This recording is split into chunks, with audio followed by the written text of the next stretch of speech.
was all-encompassing, helping the disadvantaged and ensuring that no section of Indian society was excluded on the basis of caste or creed.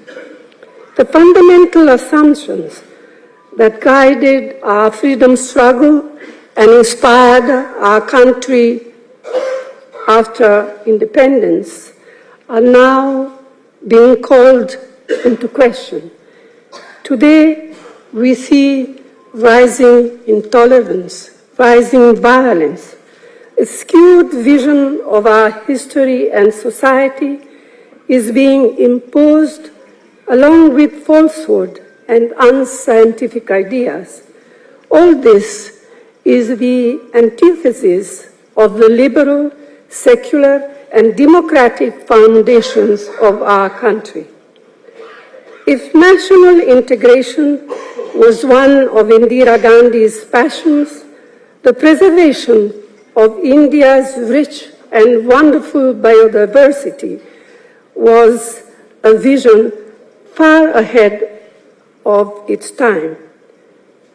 She strove for economic development, but it was a steadfast conviction that the means must not disturb what she used to often call ecological balance. Economic growth must not mean the destruction of the environment. So it is most appropriate that today we honor Chandi Prasad Bhatt, a true Gandhian, a man whose entire life has been shaped by the Sarvodaya philosophy. For well over a century, he has been a relentless fighter for the protection of our forests, our rivers, our mountains, and of our natural heritage.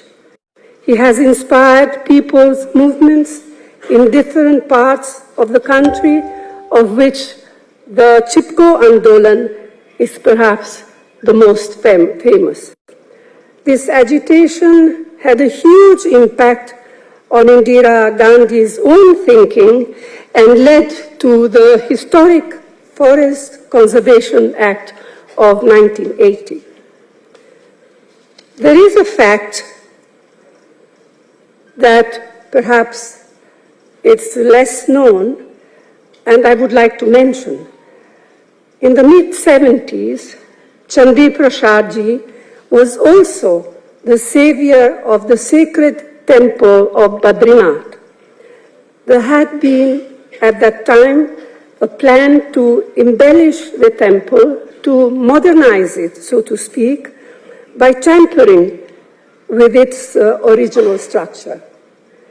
He led a protest against the plan involving the people of the area, men, women, and young people, and as a result, the historic, unique architectural style of Badrinath was preserved. The incident, and I mentioned this particular incident because it shows that, like Indira Gandhi, he believes in the inseparability of our cultural as well as our natural heritage. Chandi Prasad Bhatt has been a beacon for many across our country for the courage of his convictions, for force of his ideas and actions, and for the manner of his living and working. He has influenced so many, not only in India, but elsewhere in other parts of the world. So may he continue to illuminate our path ahead during these very troubled times. Thank you.